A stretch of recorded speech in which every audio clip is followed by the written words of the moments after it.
Welcome back to Upstream. I'm Shane Morris, and I'm joined by Wayne Stender here to talk more about my recent conversation with Trevin Wax on Upstream about his annotated guide to G.K. Chesterton's most famous book, which is called Orthodoxy.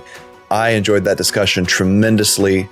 I enjoyed the book tremendously. It was enriching to me on a whole number of levels. I went into it expecting to be enriched, informed, inspired by Chesterton.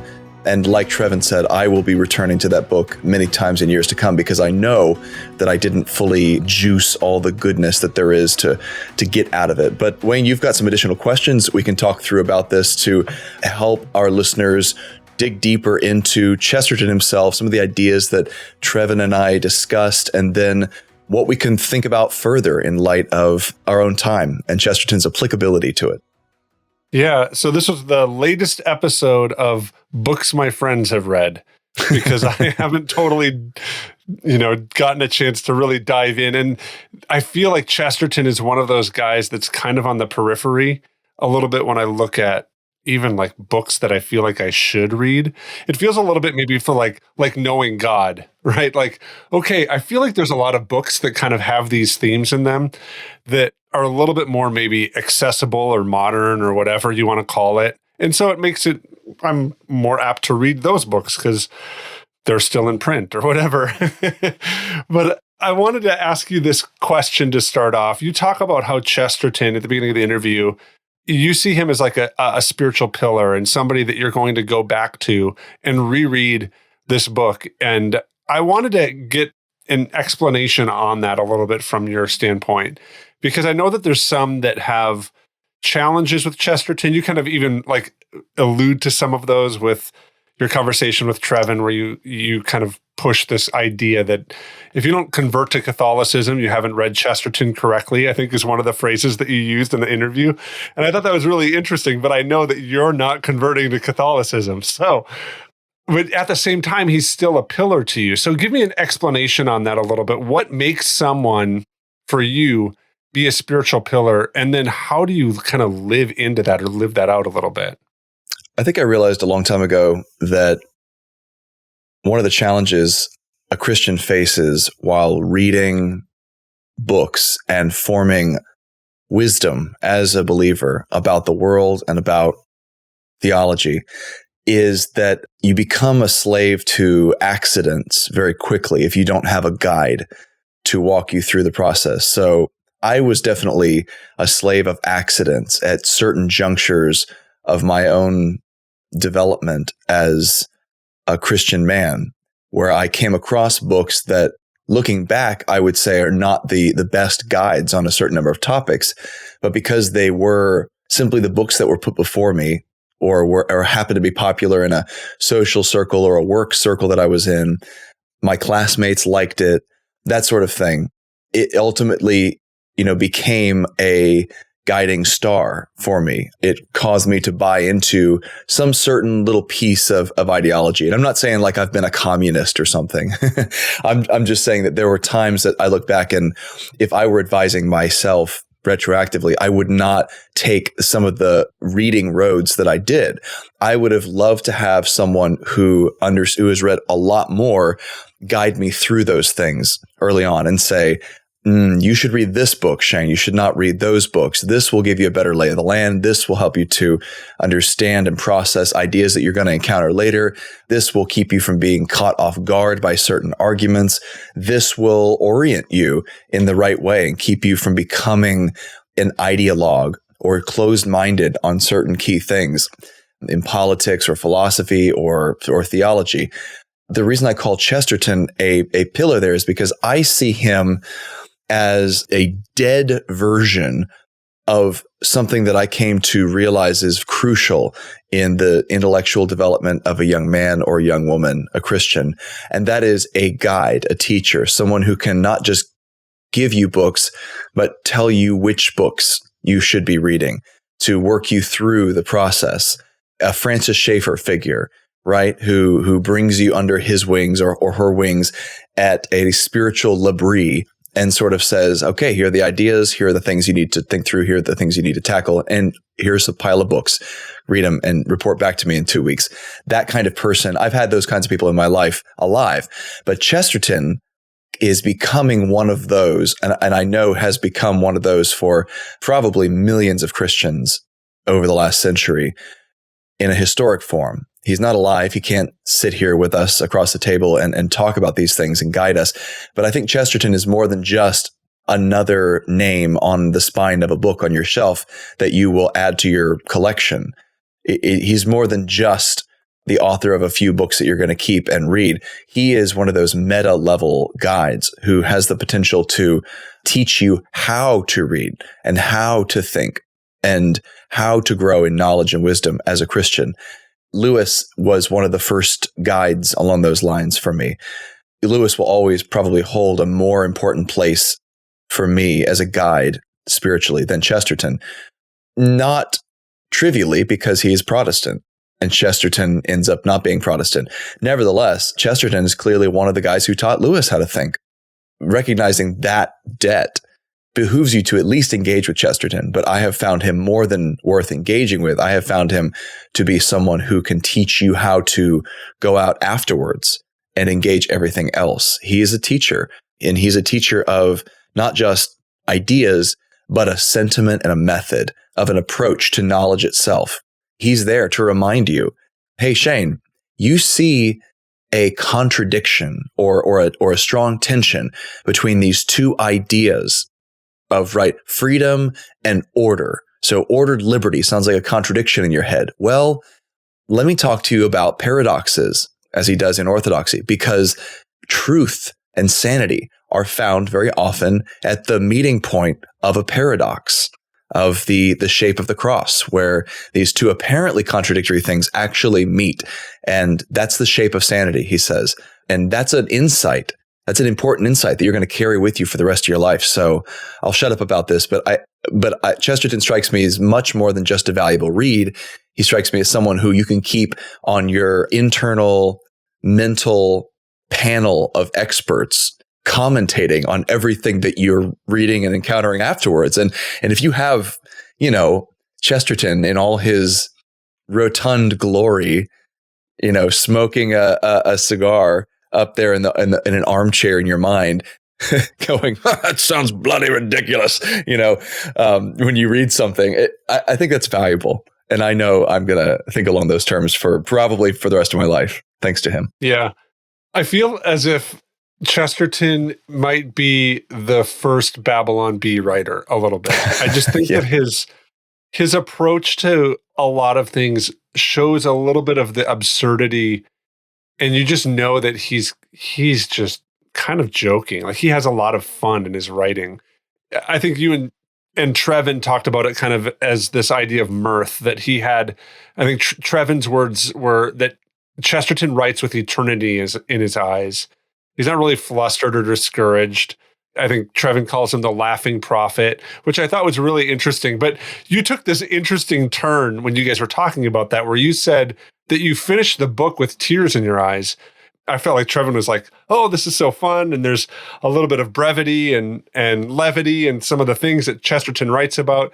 But you had this really different kind of emotion to it, which I thought was really interesting, because I don't know if there's been many books that I have ever cried at. I think maybe the most embarrassing one is The Amazing Grace, where at the end, Eric Metaxas writes that he feels like he lost a friend when he finished the book. And I was kind of like, oh, that's kind of sad. That's one of them. I shouldn't say that I think that it's interesting that you cried, because I probably cried at that moment. But help me understand a little bit of what it is for Chesterton for you that draws out these different emotions, especially in Orthodoxy. Why did you have such a gamut? Where did he take you, and how did he do that, do you think?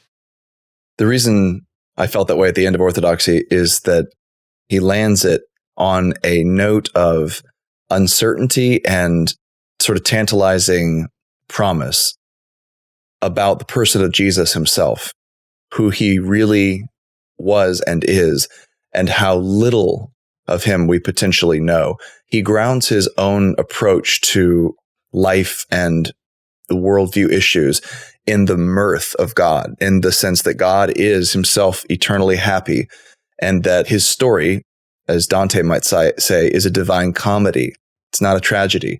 It ends in his victory. And so Chesterton ends with this idea, and he proposes, and I want to read this excerpt here because it's so good, that Jesus revealed his wrath and his sorrow, and his steadfast devotion to his Father, his prayerfulness. He revealed very much to us. But there's one thing the Gospels don't seem to report him doing, and that is laughing. Now, there's some jesting and sarcasm here and there, but the mirth of God is something that we don't really see explicitly. And Chesterton, suggests that maybe that was hidden from us because it was too wonderful. We couldn't bear it. So he says, joy, which was the small publicity of the pagan, is the gigantic secret of the Christian. And as I close this chaotic volume, I open again the strange small book from which all Christianity came, and I am again haunted by a kind of confirmation. The tremendous figure which fills the Gospels towers in this respect, as in every other, above all the thinkers who ever thought themselves tall. His pathos was natural, almost casual. The Stoics, ancient and modern, were proud of concealing their tears. He never concealed his tears. He showed them plainly on his open face at any daily sight, such as the far sight of his native city. Yet he concealed something. Solemn supermen and imperial diplomats are proud of restraining their anger. He never restrained his anger. He flung furniture down the front steps of the temple and asked men how they expected to escape the damnation of hell. Yet he restrained something. I say it with reverence. There was, in that shattering personality, a thread that must be called shyness. There was something that he hid from all men when he went up a mountain to pray. There was something that he covered constantly by abrupt silence or impetuous isolation. There was some one thing that was too great for God to show us when he walked upon our earth, and I have sometimes fancied that it was his mirth. And that's where he leaves the book. And I think it grounds who Chesterton himself is, because he's in on a great divine secret. He's in on the secret of God's joy and laughter, and the fact that in the end, the triumph is God. The Lord in heaven laughs. He knows what is to come. This goes back to the Psalms. While the nations rage, he laughs them to scorn. Chesterton is a party to that joke and sees that joy hidden behind the sorrow. And as he says, he loves the pagan story. But for pagans, the joy was the proximate, small, earthly, local thing. And the sorrow was the ultimate thing. The more ultimate the pagans got, the more bleak and sorrowful their story became, whether we're talking about the Greeks or, the Vikings. Christianity turned that on its head, and it had great sorrow in the proximate, earthly, local things, the vigils and crosses and stakes and all that stuff, as Lewis puts it. Those are merely a facade, he says. And this is in the mouth of Screwtape that Lewis is saying this, for the real and inexhaustible joy that's behind them.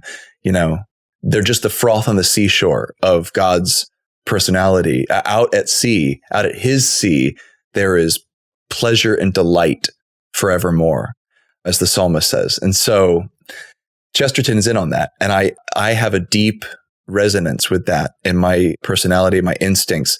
I want and need and believe that there is a grand comedy in the classical sense, a grand hope, an ultimate victory for good behind all the sorrow. And that is what makes Chesterton both an amiable commentator and an unflappable one.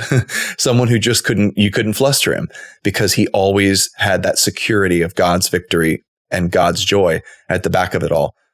And that's a posture we should all cultivate, which is why it was such a cool moment as I read through that. It struck me, as things are wont to do on first reading, especially from Chesterton. Mm-hmm. Yeah, that's so interesting. I love that. I don't know if I would say that I'm like there yet a little bit, if that makes sense. Maybe some of our listeners can relate to this, but I want to be there, if that makes sense, to be to that place of where we're out to sea and exploring God's characteristics and even this idea. I feel like Chesterton, oftentimes it feels like he's looking at the world like some kind of a mad scientist. He's like not the Mad Hatter, but he just sees the world so differently. I mean, he comes to faith, I kind of say, like through the back door, where he uses negative kind of arguments against the faith to come to this conviction of the faith.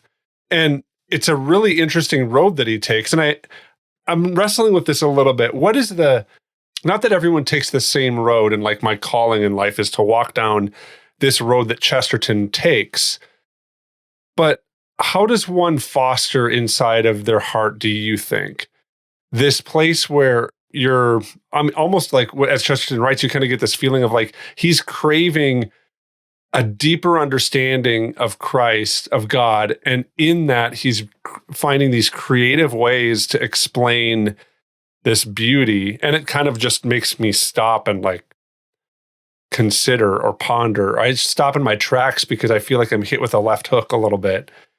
But I want to build that muscle inside of myself also, that God's character is something that I just become captivated by. And I feel like I kind of got that impression from Chesterton. But do you have any thoughts on that? Like, what is it about our posture, or, I'm an American Christian family man, whatever. What is it about a posture that wants to know God, that wants to seek God? Like, I want it, but I don't know if I necessarily want it in some cases or ways. Give me a perspective on that. Help me kind of walk upstream to this place where I feel like Chesterton's maybe like 500 yards ahead of me. And I want to read him because I want to find just like that joy in it. But I don't know if I'm there yet. Are there muscles that I could build now to try to get to that place where he's at? What do you think about that? John Stonestreet talks a lot about telling ourselves the story of the Christian worldview, of Scripture itself, and grounding ourselves in that story instead of bringing that story into ours and sort of applying it. And the temptation when we read the Bible and think the thoughts of Christians is that we want to apply them to our day. And so this manifests in the most extreme ways as like, okay, well, what does the Bible say about Russia's invasion of Ukraine and so forth? It's a very self-serving, modernocentric viewpoint. And when you realize how big history is and how much has happened and how many centuries have gone by and how many poor myopic people have asked themselves, what does the Bible say about Henry VIII's divorce? Something like that. I'm gonna let you in a little secret. It does not say anything specifically about that event because that wasn't what it was written to address. But it's illustrative of how small our view tends to be. And I think that smallness of the view is strongly associated or correlated with the tendency to get lost in the pessimism of our time and to lose touch with the hope of the grand story. John is really fond of saying that, all these terrible things are true in the world, but Christ is risen. And that really is the response to all of this, not in a sort of simplistic, like facile way that, Christ's resurrection just outweighs all this bad stuff or nullifies it. No, it's actually that Christ's resurrection is the foretaste, the guarantee, and the means by which all of that stuff is undone, redeemed, and conquered. So death and slavery and disease and disasters and genocide and, child abuse and all the horrible things that this world offers up, the resurrection of Christ actually is the consummate response to those things, and the thing that will ultimately undo all that, to make all sad things come untrue, as Samwise Gamgee says.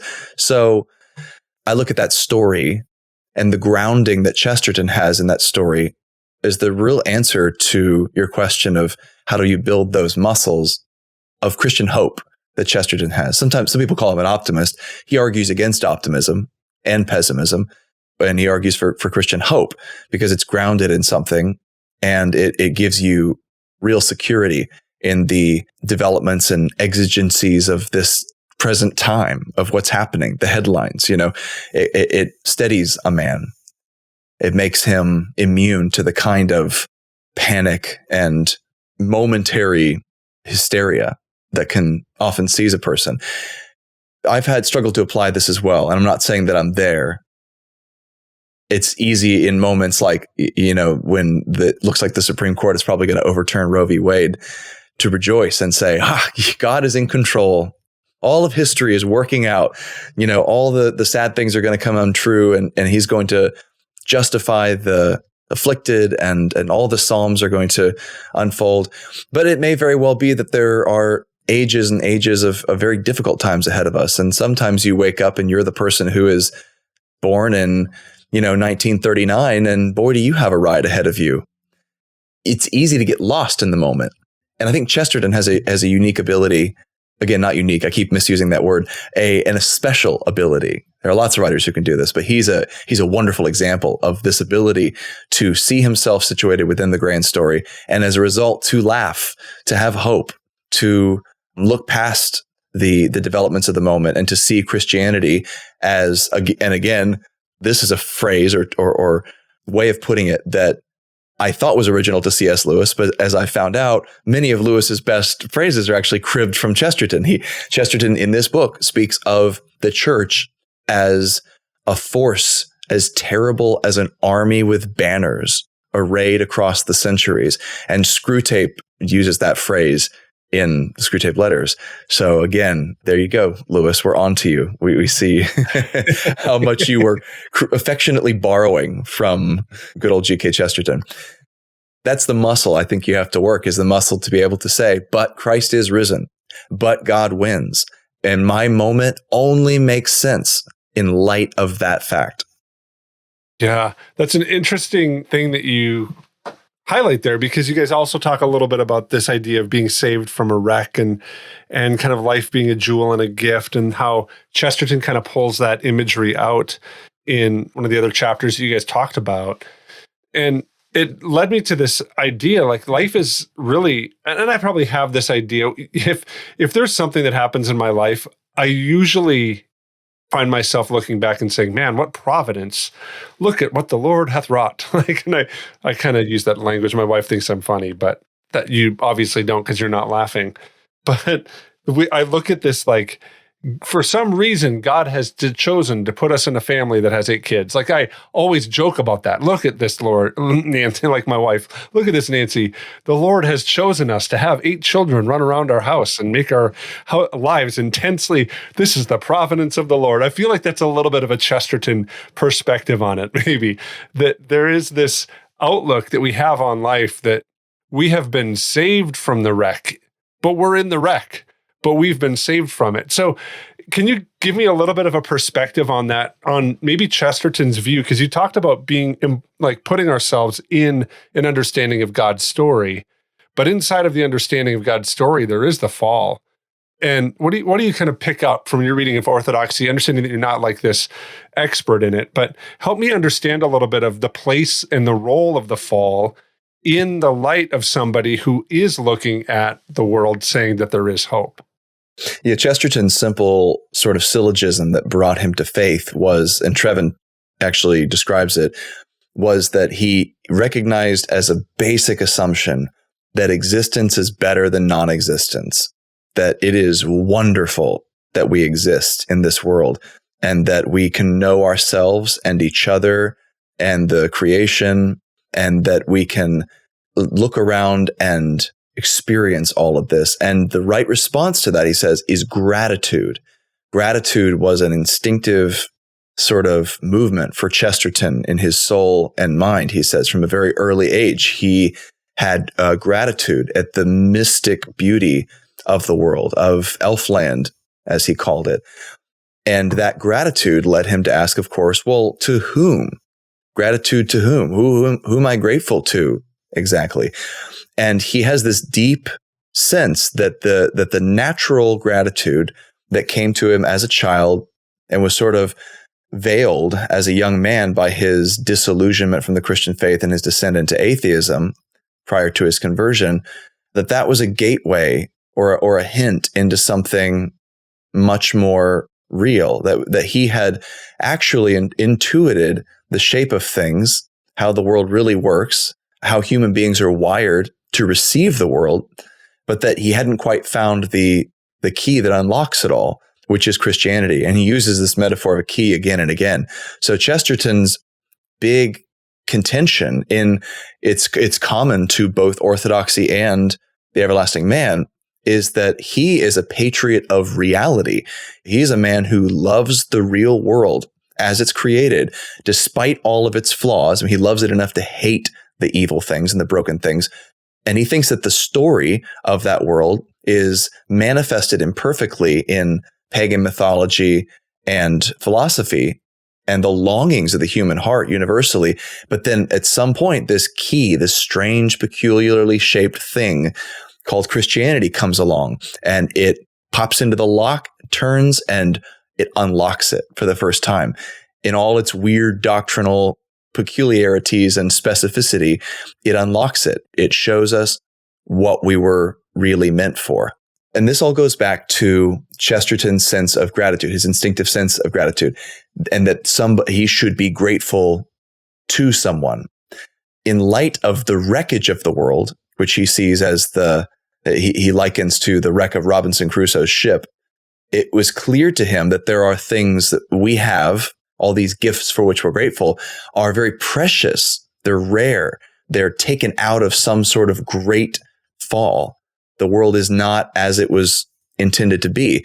But the very fact that it wasn't as it was intuitively not as he thought it should be, was evidence that gratitude was well placed for him. And so, once you reach this point with Chesterton, he begins to talk himself into orthodoxy through his effort to build his own heresy, is what he says. So he's got this intuitive sense of reality, and he's frustrated to find that Christianity continually fits it again and again and again, and that the very things he detests about the world as it is, Christianity detests even more.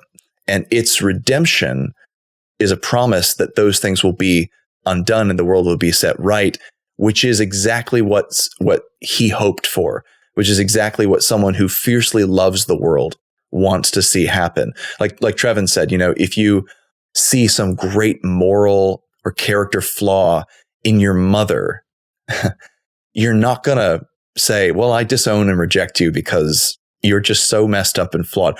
She's your mother.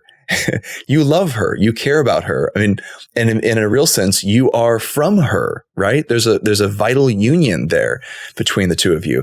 And that is true of us and God's world. We love these things that come to us on the sea foam of the wreck of the fall, and we have gratitude for them. And Chesterton is telling us, you're right to feel the gratitude for that.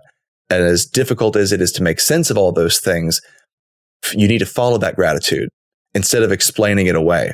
You need to keep asking the questions that lead to more questions. Don't settle for the answer that destroys all asking. And that's what he thinks, the philosophies of his day do. And there's so much that opens up out of that sort of question, and out of the Chesterton's sense of gratitude, despite all that's wrong in the world. And having only read the book once, I'm almost stumbling over myself for lack of the ability to decide what theme to bring out first, right? Because so much of his book walks through that. And I think Trevin's guide is especially helpful for dealing with that. But I hope that our conversation gave just a little bit of a taste of how Chesterton answers that. In Orthodoxy, you see condensed so many of the apologetic moves that I have long admired in other writers. So if you thought that Alvin Plantinga's evolutionary argument against naturalism was original to him, sorry, it's not. And I'm sure he would acknowledge that. Chesterton makes that literal exact same argument, that if you are just the product of natural forces in a materialistic universe, you have no reason to trust the thoughts that led you to that conclusion. Congratulations, you just played yourself. That's what Chesterton does. And Lewis follows through on that same thread. There are so many moments like that in Orthodoxy. His recognition that there are philosophies that approach the world and criticize its badness in such a way that they remove the very definition of badness and make it impossible to criticize the world, and more importantly, to love the world and to want to see it redeemed, and to love your fellow men and to want to see them redeemed. That's just a crucial insight. And I'm grateful to Chesterton that he put it in my head so it can ferment there for a while. Yeah. That goes to my last question that I want to ask you today, because Trevin had this idea. He used this phrase, orthodoxy is broader than heresy. And is it Heretics that was the book that Chesterton wrote, and then he wrote Orthodoxy is kind of a sequel, right? That was before this one. So I'm reading them all in the wrong order. So I'm going to go read Heretics next, and that'll be my that'll round it out for me, I think. That's great. But he inside of that, Trevin had this concept that he gave, kind of this mental picture that I took out from his phrasing, where he said, when you're balancing, every inch matters. And I thought that was really interesting, especially in light of when we look at culture, and we've kind of talked a little bit about the role of hope and the role of kind of the fall. And you've talked a little bit about the key, that Christianity is the key that fits the lock and kind of unlocks it. But for some reason, that phrase or that mental picture of when you're balancing, every inch matters was significant for me a little bit, maybe because, you're, I don't know what you want to call it, a dyed-in-the-wool Presbyterian. And I grew up in a Lutheran perspective and really love a lot of the things. I think that really Luther is the first Chesterton, but I don't know if that's actually true. If I can actually say that, you're going to critique me on my thought on that. But sometimes I think we kind of walk into some of these discussions and we really address them, like every inch matters. That idea that you're wrestling out, it matters because we're balancing. And oftentimes I think what we're trying to do is we're trying to balance where we are at this cultural moment in this time and place, and how we can stay kind of in this center spot so that we don't lose our perspective or lose our balance or things of that nature. But I think that God's grace goes bigger than that, if that makes sense. I think that sometimes we look at our life and we think that it's so important for us that every inch matters, every theological point is one to really nail down and hammer in on. And yet at the same time, my 5-year-old son has incredible spiritual insights that he has because God's grace, the Spirit of God, is big enough for him to have that insight. And also for me to spend hours reading Orthodoxy and all of these books to drive maybe to the same, I'm taking the laborious long road to get to this place where my kid's just oh yeah, Dad, creativity is important because God's creative, right? So can you give me a perspective on that a little bit? Is it true for Christians and for people kind of in this cultural moment to really understand every inch that we might be leaning and why we might be leaning there and kind of analyze it? And then what is the role of God's grace kind of inside of that moment? Can you give me a little bit of some of your thoughts there and help me think through that?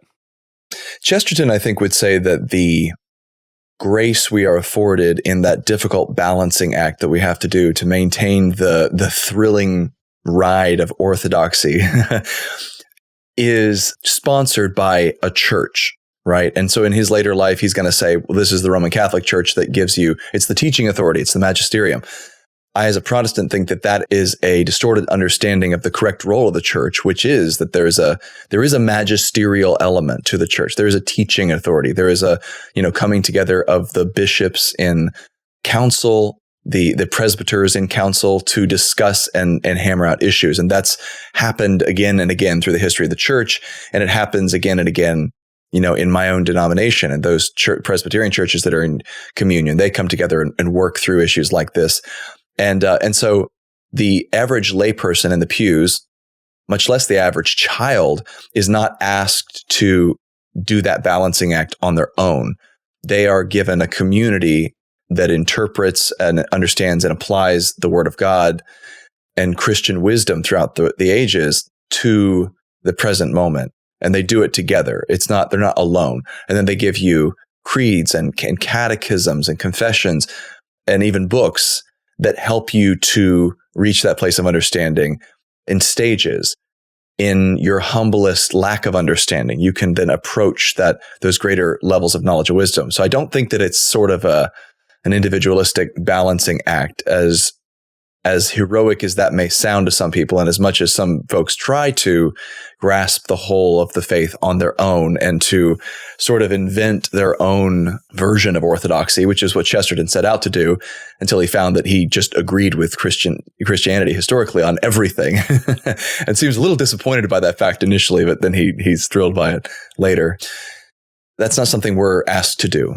We actually have the support We need to do this in community, which makes it a lot easier. You can learn. You can be a disciple. You don't have to have it all figured out on your own. And I'm very grateful for that because I am learning. I'm a disciple.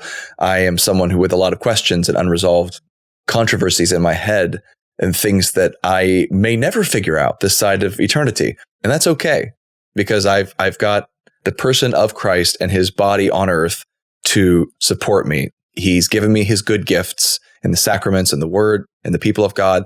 I can sustain myself with those things.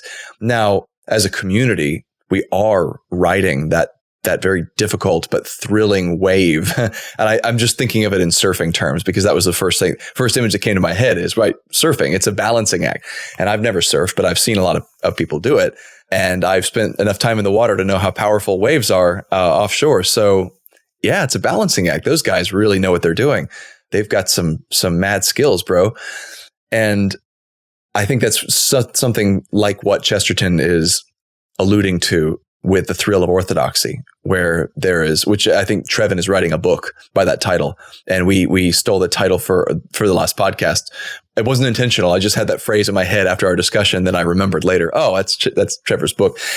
But the thrill of orthodoxy, the holding together in tension, things that's values, ideas that we must affirm, but which seem contradictory on the surface, is the MO of Christianity. And that's one thing that Chesterton says actually contributes to that broadness.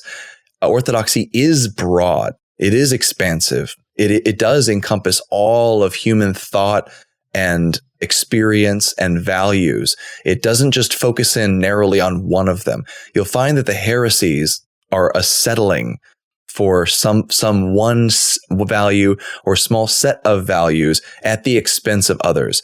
Orthodox Christianity says we're going to hold these things in tension. And so I listed some of them in the discussion. I said, mercy and justice seems like they're in tension, but they meet at the cross and both are affirmed in their full blazing glory. Humanity and divinity seems like they're in tension. How could one person be both? Well, it turns out he was and is, and they both meet in their full blazing glory, unmixed, undiminished. These sorts of paradoxes, apparent paradoxes, go on and on in Christianity. And Chesterton thinks we have to affirm them in all their mystery because that's what keeps us sane. That's what keeps us in touch with reality. And truth is usually found in those hard paradoxes. And it's thrilling to be able to have all those at once. He likens it to, not mixing colors. We don't mix red and white. Christianity is not a pink religion. It is not a religion of pale pastels, as Ronald Reagan might have put it. It is, it's a religion of bright blazing extremes held together. And I think you see that again and again. And this concept of paradox is one of Chesterton's best notions and the best observations he makes. And it's helped me a lot because there are key moments, even in my own set of convictions, the tension that exists between something like predestination and human responsibility or free will. Where do those meet? And, I have a confession that says that these things are both true, that humans are fully responsible for our actions. God is not the author of sin. Nevertheless, he is the one who brings everything to pass according to the good counsels of his will. And it doesn't really attempt to reconcile those philosophically. It just says that Bible teaches both. We must therefore affirm both. Chesterton's really good at that. And I think that if he thought it through more carefully, he wouldn't be so critical of Calvinist and Reformed theology. But that's a conviction I think he's probably come to by this time anyway. Right. And you're looking at a modern day presentation, right? Like his decision to join the Catholic Church was definitely one that was wound up in a lot of cultural context. Right. Yeah. Trevin unlocked that for me. I didn't know about some of the issues that were going on in his time. And it sounds like I would have strongly sympathized with many of his criticisms of the Church of England, the form of Protestantism that he knew at the time. And it looked very much like Catholicism was holding stronger as a traditional Christian body against some modernist forces. Yeah. Yeah. Well, that's a conversation for another time because I do think that's an interesting idea, but we'll have to get Trevin on and have him dig into that a little bit more. But well, again, like I said, I don't mean to get too much into like sectarian or denominational weeds or anything, but Chesterton is a real man with a real religious conviction who went to a real church and had a real conversion. You know, we can't just take him as some sort of abstract figure. Nevertheless, like I said in the discussion, like Trevin clearly agrees with this, Chesterton is not a sectarian figure. He's not just isolated to one group of Christians. You know, you don't have to be Roman Catholic to appreciate what's going on here. You don't have to be Anglican to appreciate what's going on here any more than you have to be Anglican to appreciate what C.S. Lewis wrote. There is something here for all Christians. And I think that it is a crying shame that Chesterton is relegated to the realm of, you know, quote books, just witty little one-liners. He's got witty one-liners, but guys, they have a context. And I am sad that it took me this long to actually read his books, but I'm glad that I finally have. And I want to invite other people to join me in this very fun endeavor and adventure. Right. Yeah. The joy of reading it for the first time should be celebrated by everyone. Right. There's that joy of it. So this was really great. Thanks for taking time today, Shane. Thank you, Wayne.